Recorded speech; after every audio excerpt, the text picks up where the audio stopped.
Ce matin, dans l'Évangile, comme il le fait souvent, Jésus se sert d'images, de comparaisons pour nous parler, pour nous passer son message. Dans l'Évangile qu'on vient d'entendre, il va dire « Vous êtes le sel de la terre ». Et remarquez que Jésus ne dit pas dans l'Évangile « Devenez sel de la terre ». C'est pas ça qu'il dit. Il dit que vous en soyez conscient ou pas, vous l'êtes déjà sel de la terre. C'est-à-dire, vous êtes déjà en train de marquer la vie de certaines personnes. Et ensuite, il continue en disant « Vous êtes la lumière du monde ».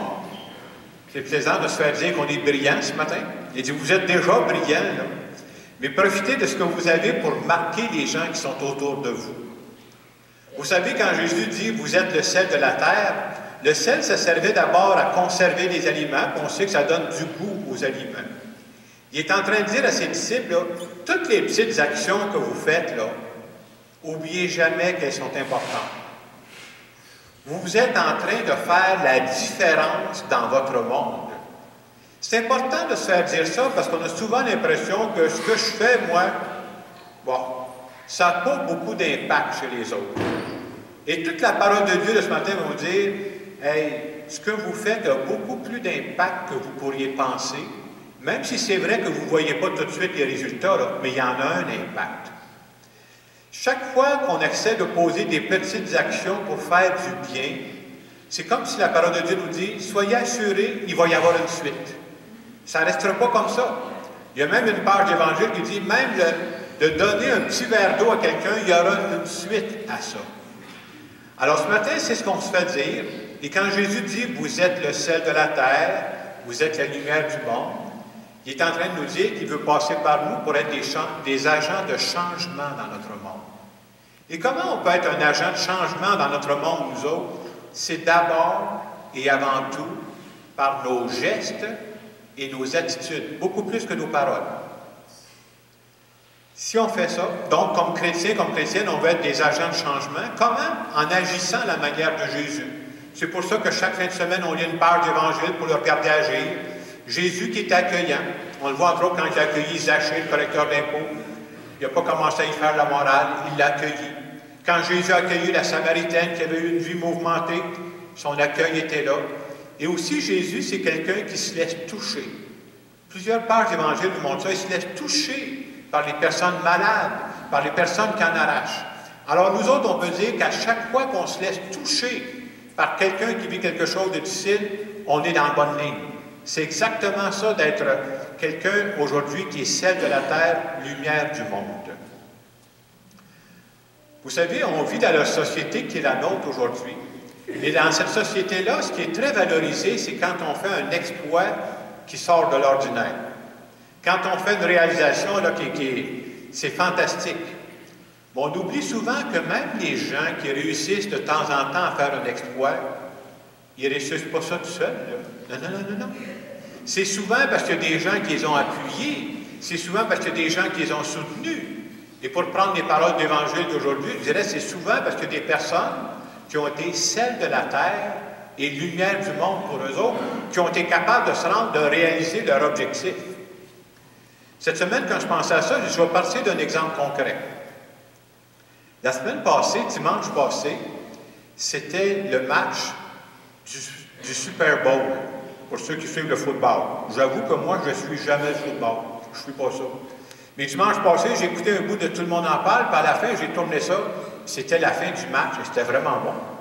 Ça a commencé à changer de bord. Et ce qu'il y avait de spécial cette année, c'est qu'il y avait dans une des équipes un Québécois qui jouait là-dedans. Il s'appelle Laurent Duvernay-Tardif. Pour ceux qui ne le connaissent pas, là, Laurent Duvernay-Tardif, c'est un gars qui me ressemble, là, mais avec 200 livres de plus. On va vous le montrer sur l'écran. J'ai mis une photo pour qu'on puisse bien l'identifier. Et finalement, ce qui est arrivé, c'est que son club a gagné le Super Bowl. Vous savez, quand les gens gagnent, vous voyez qu'il me ressemble. À quelques détails.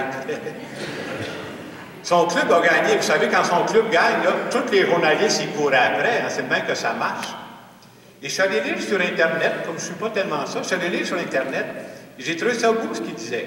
Quand les gens l'interrogeaient, ils disaient « Ben oui, je suis content d'avoir gagné. » Mais il ajoutait ceci.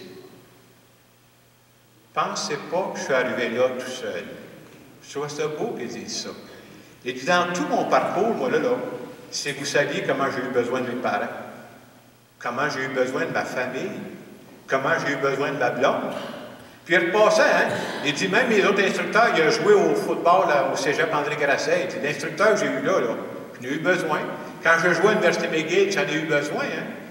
Il est en train de dire que toutes ces personnes-là qui l'ont soutenu, finalement, c'était des gens qui avaient été pour lui celles de la terre et lumière du monde. Et on oublie ça parfois, hein? On a besoin de se faire soutenir par les autres. Puis en cours de route, il y a eu d'autres étapes à vivre aussi. Hein? Savez-vous que ce gars-là aussi, tout en jouant au football, a fait son cours de médecine? Et le cours de médecine, je vous dis, il faut se lever de bonne heure pour faire ça. Il dit, une chance qu'il y a des gens qui m'ont encouragé. En 2018, là, ce gros gars-là, il s'est fracturé le péroné. Puis là, c'était plus sûr, est-ce qu'il va pouvoir continuer sa carrière ou pas?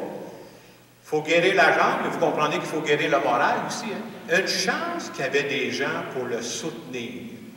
Et ces gens-là ont été pour lui celles de la terre et lumière du monde. Au moment où il le faisait dans son parcours, il ne savait pas qu'est-ce que ça donnerait à la fin. Là.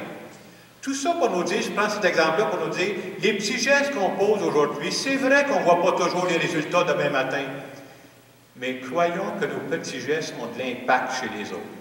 J'aime me répéter en fin de semaine cette phrase qui dit « Même un petit verre d'eau ne demeurera pas sans récompense. » Alors, lâchons pas nos petits gestes.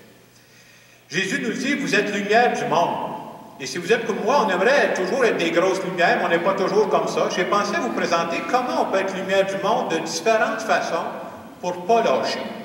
Alors, la première étape pour moi, ce serait à quoi on rêve la plupart d'entre nous, ce serait d'être une grosse lumière comme celle-ci. Et si j'allumais ce gros spot-là, je serais capable de vous aveugler. C'est à ça qu'on rêve. Hein? Et c'est vrai qu'à certains moments de la vie, on peut avoir un impact direct sur le monde. Je vous donne un exemple. Hier après-midi, à 2h30 dans cette église, j'ai célébré un mariage. C'est rare en hiver. Hein? Une chance qu'ils ne sont pas mariés vendredi après-midi, ça aurait été tranquille. Alors, quand je les ai mariés, là, ils étaient ici, le couple. Là. Moi, je les regardais, là, ils ne touchaient plus au sol. Ils flottaient, eux autres, ils étaient sur le gros spot, là. Ils étaient convaincus qu'il n'y a pas deux personnes sur la planète qui s'aiment comme eux autres, là. Ils étaient partis, eux autres, là, gros spot. Et vous savez, quand on vit cette étape-là, il y a toujours des gens qui vont nous dire « Attends, ça ne sera pas toujours comme ça. » C'est vrai, là, mais pendant que ça passe, prends-les, par exemple. Là. Et dans notre vie, c'est vrai qu'à certains moments, on peut vivre ça. J'espère qu'il y aura d'autres moments où on va vivre ça. Mais c'est important d'y goûter. Et à certains moments, c'est direct. Je vois l'impact de mes paroles, je vois l'impact de mes gestes. Et dans ce temps-là, je peux dire que je suis une grosse lumière, un gros spot. Ce matin, je ne voudrais pas vous décourager, mais j'aimerais vous dire que parfois on peut être lumière, mais on n'est pas toujours gros spot. Il y a d'autres moments dans la vie. Deuxième étape, j'en ai une 100 watts. Non, je suis menteur parce qu'il me restait juste une 60. Je ne veux pas vous décevoir.